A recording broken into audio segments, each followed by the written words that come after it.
Assalamualaikum warahmatullahi wabarakatuh. Perkenalkan, nama saya Astri Astita, stam MUF 200240140402, kelas A2 mata kuliah Teknik Kompilasi. Baik, di sini saya akan menjelaskan tentang tata cara sistem kerja parsing algoritma LL1 dan LR0. Langsung saja di sini saya akan menjelaskan tentang algoritma parsing LL1 dan LR0. Sistem kerja parsing algoritma melibatkan langkah-langkah tertentu untuk menganalisis sintaks dari suatu string berdasarkan aturan-aturan yang terdefinisi dalam tata bahasa. Adapun tahapan umum dalam sistem kerja parsing algoritma yaitu ada tokenization yang dimana string input dipecah menjadi token-token yang merepresentasikan unit-unit dari bahasa, dasar dari bahasa seperti kata kunci, operator, operan, dan simbol lainnya. Proses ini bertujuan untuk menyederhanakan input menjadi unit yang lebih mudah diolah oleh pers. Nah, slide selanjutnya yaitu ada pembentukan pohon derivasi atau pohon pers, yang dimana pohon derivasi atau pers tree adalah struktur data hierarkis yang merepresentasikan struktur sintaks dari input. Pers membentuk pohon ini dengan menerapkan aturan-aturan produksi dari tata bahasa secara rekursif. Nah, analisis sintaks atau parsing, pers membaca token-token dari input satu persatu untuk membangun pohon derivasi. Nah, yang kedua, pada saat yang bersamaan, pers membuat keputusan parsing berdasarkan aturan-aturan tata bahasa. Algoritma parsing seperti LL1 atau LR0 digunakan untuk menentukan produksi atau tindakan yang diambil oleh pers pada setiap langkah. Tabel parsing jika digunakan algoritma parsing tertentu seperti LL1 atau LR0 mungkin menggunakan tabel parsing. Nah, tabel ini berisi informasi tentang aksi yang harus diambil oleh pers berdasarkan kombinasi state dan simbol input. Nah, dalam penanganan kesalahan atau error handling, jika pers menemui kesalahan sintaks atau token yang tidak diharapkan, mekanisme penanganan kesalahan akan diaktifkan. Pers dapat memberikan pesan kesalahan yang informatif untuk membantu pengguna atau pengembang memahami dan memperbaiki masalah. Nah, selanjutnya yaitu ada output atau aksi selanjutnya, yang dimana jika parsing berhasil dan tidak ada kesalahan, hasil output dapat berubah pohon pers atau representasi struktur sintaks lainnya. Pada tahap ini, interpreter atau compiler dapat menggunakan hasil parsing untuk melakukan tugas lebih lanjut seperti menjalankan program atau menghasilkan kode objek. Nah, sistem kerja parsing algoritma dapat bervariasi tergantung pada jenis pers yang digunakan, yaitu top-down atau bottom-up, aturan tata bahasa, dan struktur data yang digunakan untuk menyimpan informasi parsing. Langkah-langkah di atas memberikan gambaran umum tentang bagaimana pers melakukan analisis sintaks pada suatu input. Pengertian dari LL1 parsing merupakan singkatan dari left to right atau leftmost derivation with a symbol lookup. Ini artinya pers membaca input dari kiri ke kanan dan menggunakan derivasi terkiri dengan melihat satu simbol di depan untuk membuat keputusan parsing. Nah, pada tabel parsing, algoritma LL1 bergantung pada tabel parsing untuk mengambil keputusan.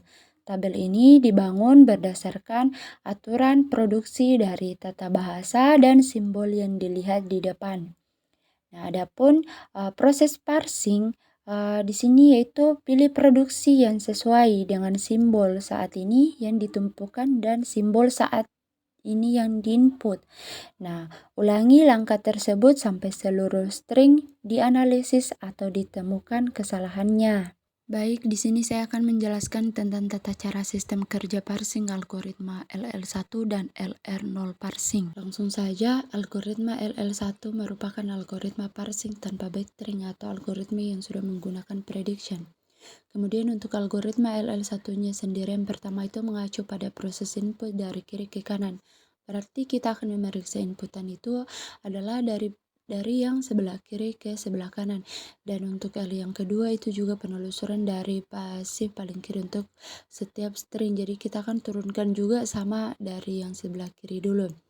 Nah, di mana untuk LL1 nanti akan menggunakan sebuah tumpukan atau sebuah stack dalam melakukan proses parsingnya. Nah, tadi untuk algoritma LL1 sendiri kita akan menggunakan proses input dan juga penelusuran mulai dari kiri. Nah, artinya LL1 parsing bisa dilakukan apabila tidak terdapat produksi atau struktur program yang memiliki left rekursif, tidak ada left factoring, dan juga bukan sebuah grammar yang ambigu. Untuk left rekursif dan left factoring kita akan lihat di sini ada sebuah CFG. Yang pertama kita akan cek dulu ada atau tidak left rekursifnya. Oke, berarti di sini simbol S itu turunannya adalah S plus A dan S min A. Nah, di sini terjadi left rekursif, berarti kita harus hilangkan dulu.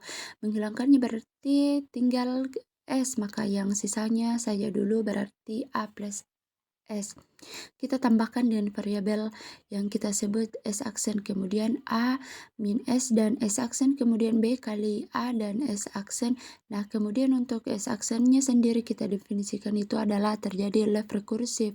Nah, S-nya tidak kita tuliskan lagi di depan, kita tuliskan itu adalah plus A, kemudian S aksen min A, S aksen, dan juga epsilon. Dari sini kita lihat left rekursif sudah hilang. Nah, tinggal kita lihat di sini untuk DS sendiri turunannya ada nilai A diulang paling kiri. Nah, ini yang disebut dengan left factoring.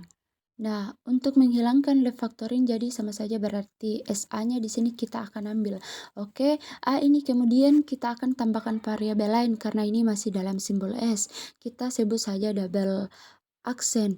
Oke, berarti untuk kedua ini kita cukup, berarti tinggal sisanya B kali A S aksen, kemudian S aksen ini tetap plus aksen min A S aksen dan epsilon, dan kita akan definisikan si S double aksennya ini menjadi sisanya. Jadi plus S aksen dan min S aksen. Oke, ini adalah cara untuk kita menghilangkan left rekursif dan left factoring. Selanjutnya di sini kita akan lihat untuk algoritma dari LL1-nya sendiri.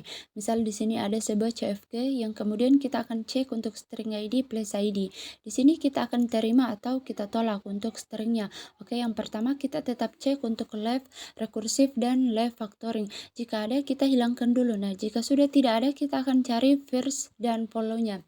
Di sini berarti untuk first dan follow-nya ini seperti ini adalah nilai-nilai first dan follow dari masing-masing variabel yang ada. Kemudian langkah selanjutnya dan kita menentukan LL1 setelah kita mencari first dan follow-nya. Kita akan buat sebuah tabel parsing. Oke, yang dimana untuk kolomnya di sini adalah semua terminal yang ada, tapi semua terminal kita buatkan di satu kolom yang berbeda beserta sebuah dealer atau spek, dan kemudian untuk di barisnya ini adalah semua non terminal. Oke, yang pertama kita akan lihat nilai-nilai dari first-nya. Di sini first dari E itu adalah kurung buka, dan ini berarti di kurung buka dan juga ID. Turunan dari E sendiri itu adalah TE aksen. First ini kita lihat kepunyaan si T. Nah, berarti turunannya kita tulis di first-nya, berarti maka di ID pun sama karena kan si ID merupakan first dari si T-nya adalah E, maka TE aksen. Kemudian untuk si E aksennya first-nya adalah plus dan epsilon, tapi di sini epsilon tidak kita tuliskan, berarti dilihat untuk si plus-nya.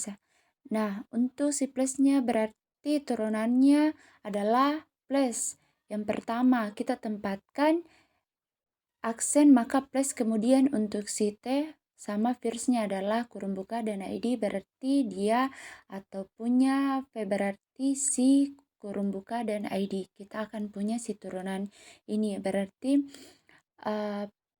P maka F P aksen T aksen, kemudian T maka F T aksen, kemudian sama juga untuk P aksen. Di sini kan kita punya kali atau bintang dengan F1, berarti kita lihat untuk bintangnya atau kalinya, berarti kita akan tuliskan maka bintang F T aksen. Kemudian untuk CF-nya sama, dia punya 2, tapi si kurung buka dia punya turunan, yang kemudian untuk si T sama firstnya adalah kurung buka, dan ID berarti punya F berarti si kurung buka dan ID punya turunan, berarti kita akan punya P maka F P aksen, kemudian T maka F T aksen. Kemudian sama juga P aksen di sini kita kan punya kali atau bintang. F1 berarti kita lihat untuk bintangnya. Berarti kita akan tuliskan maka bintang FT aksen, kemudian untuk CF-nya sama, dia punya 2, tapi si kurung buka dia punya turunan yang pertama dan ID punya turunan yang kedua, disesuaikan tidak dua-duanya. Kemudian kita akan lihat untuk proses parsingnya. Di sini kita sudah punya first follow dan tabel parsingnya, yang dimana kita akan buat tabel yang baru. Nah, ini proses parsingnya, dimana kita punya parsing step, kita punya input, kita punya action. Untuk di version stick kita akan tuliskan itu adalah stick dengan simbol awal. Di sini simbol awalnya adalah E dan inputannya itu adalah stringnya. Di stringnya berarti kita akan punya ID plus ID dan terakhirnya itu adalah step. Oke, kemudian di sini untuk actionnya adalah yang akan kita lihat dari si tabel parsingnya. Nah, lihatnya bagaimana? Kita akan lihat dari yang paling kanan itu adalah E dan juga ID. Kita lihat untuk CE saat dia bertemu dengan ID. Ini menjadi E aksen T. Nah, selanjutnya di kolom input itu di sini kita akan tuliskan ID plus ID stack. Nah, untuk di kolom actionnya itu di sini kita akan tuliskan T maka FT aksen. Nah, selanjutnya kita turunkan lagi. Nah, di kolom parsing stack ini kita akan tuliskan stack E aksen T aksen F. Nah, dan di kolom input di sini ada ID plus ID stack. Nah, selanjutnya di kolom action ini F maka ID. Nah, kita turunkan lagi sehingga di parsing stack-nya ini kita dapatkan stack E aksen, T aksen, dan ID. Nah, sedangkan di kolom input yaitu ada ID plus ID stack. Nah, di action itu kenapa tulisannya match? Karena di sini ID ketemu ID yaitu di kolom parsing stack dan input. Nah, selanjutnya kita turun lagi. Nah, di sini tinggal E aksen dan T aksen, dan kemudian plus ID dan stack aksen ketemu plus itu akan menjadi T aksen. Maka di sini kita akan tuliskan plus ID stack. Nah, selanjutnya yaitu E aksen maka plus T E aksen. Nah, selanjutnya kita akan turun yaitu akan mendapatkan hasil S E aksen T plus. Nah, di ID-nya yaitu plus ID stack, dan nah di sini akan muncul lagi match plus. Nah, selanjutnya yaitu stack E aksen T. Nah, di kolom input itu kita tuliskan ID stack. Nah, T maka akan menghasilkan FT aksen. Selanjutnya kita turunkan lagi sehingga stack E aksen T aksen F. Nah, di kolom input itu maka akan menghasilkan ID stack. Nah, sehingga F maka ID. Nah, selanjutnya untuk yang terakhir yaitu di sini akan di parsing stack itu akan memunculkan stack, begitupun juga di ID. Nah, jadi di sini itu nilai inputannya itu sudah habis atau selesai. Itulah proses parsing pada algoritma LL1. Baik, selanjutnya kita masuk di penjelasan LR0 parsing, yang dimana LR0 parsing merupakan bentuk dari parse button up yang menggunakan right mouse derivation dengan no look hit symbol, yang berarti parse membuat keputusan berdasarkan tanda panah terkanan di derivasi dan tidak melihat simbol di depan. Nah, adapun item set dan automaton dalam LR0, kita dapat menggunakan item set untuk merepresentasikan konfigurasi saat ini dari parse.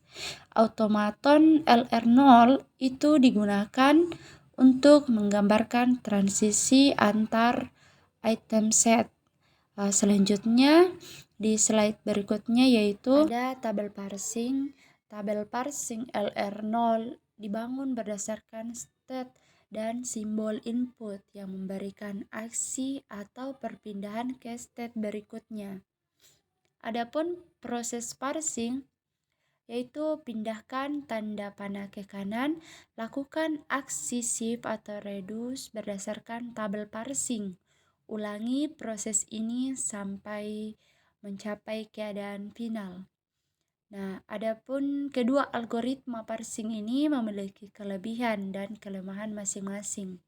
LL1 lebih mudah dipahami dan diimplementasikan secara manual, tetapi memiliki keterbatasan dalam menangani tata bahasa tertentu.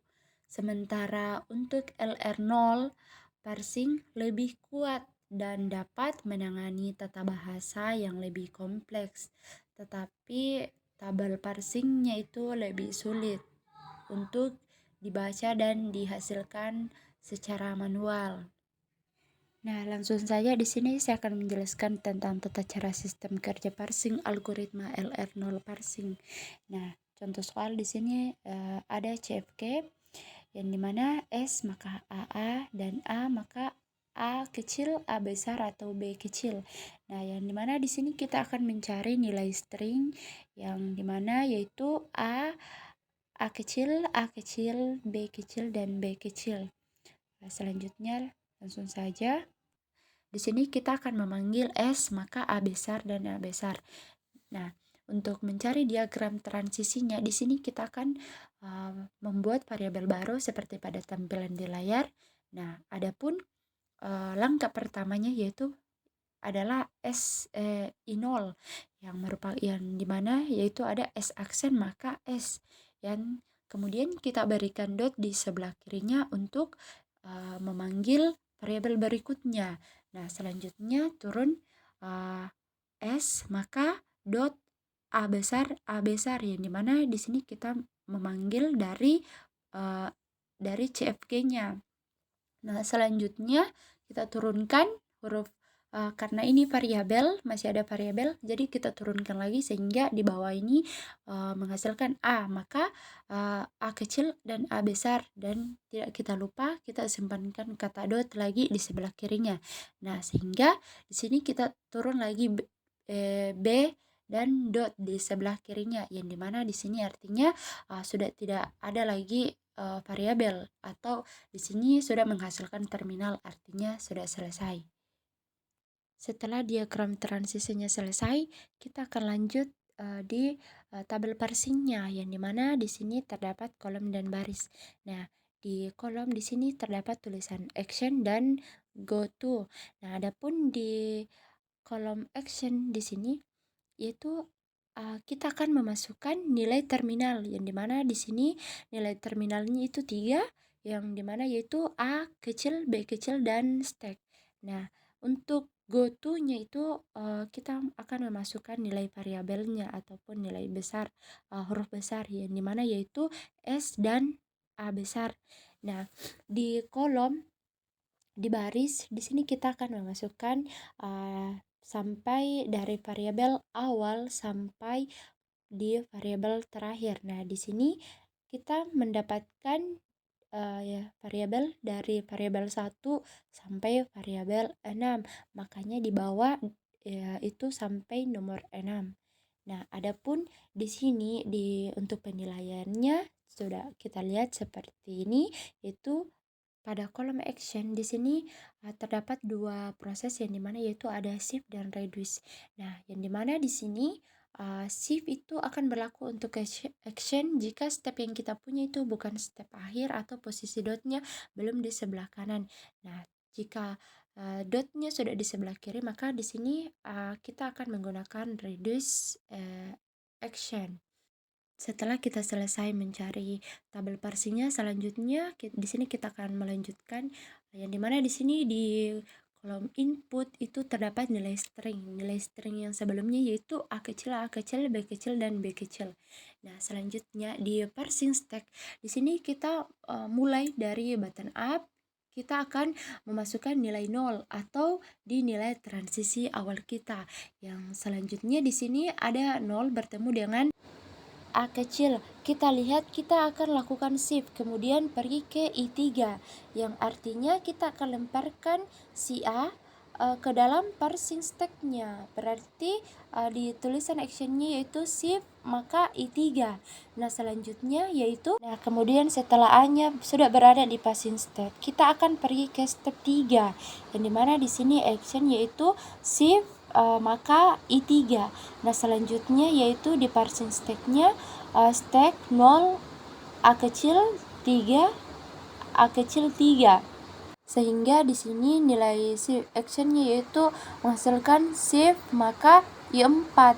Nah, kemudian kita lanjut lagi di parsing stack-nya yaitu ada stack 0 A 3 A kecil 3 B kecil dan 4. Sehingga di action itu ada di sini kita tulis reduce B maka A besar. Nah, kemudian kita pergi ke step selanjutnya, berarti di sini istilahnya tinggal B dan step 4 bertemu dengan B. Oke, kita lihat di sini 4 bertemu dengan B. Berarti kita akan reduce si B ini, kita akan kembalikan dia menjadi A besar. Selanjutnya kita akan lihat di input yang dimana yaitu di parsing stack-nya yang paling kanan. Nah, kita lihat B-nya yang mana di sini titiknya ini B yang akan kita gantikan menjadi A besar. Berarti kita akan punya step-nya yaitu 0 A kecil 3 A kecil 3. Yang kemudian di sini akan menjadi A besar. Nah, selanjutnya yaitu sehingga menghasilkan reduce yang dimana yaitu A kecil A besar maka A. Nah, selanjutnya yaitu di parsing stack selanjutnya yaitu ada 0 A kecil 3 dan A besar. Nah, sehingga menghasilkan ini kita mendapatkan di stack yang ke-6, step yang ke-6. Nah, selanjutnya kita lanjut lagi yaitu di 0 A kecil 3 A dan 6, yang dimana di sini menghasilkan lagi nilai reduce yaitu A kecil A besar maka A besar. Nah, selanjutnya yaitu di sini ada 0 A besar 2 B dan 4. Sehingga di tabel action itu mendapatkan proses reduce yang dimana yaitu B kecil maka A besar. Nah, selanjutnya di parsing stack-nya yaitu stack 0 A besar 2 A besar 5. Nah, sehingga proses action-nya itu mendapatkan proses reduce yang dimana A besar dan maka 5. Oke, dari sini kita lihat 0 bertemu S, kita akan pergi ke S1, berarti tinggal step 0 S1 bertemu step 1 bertemu step. Nah, di sini berarti kita akan terima untuk inputan yang kita cek tadi. Mungkin itu saja mengenai tentang algoritma LR0. Lebih dan kurangnya mohon maaf. Sekian. Wassalamualaikum warahmatullahi wabarakatuh.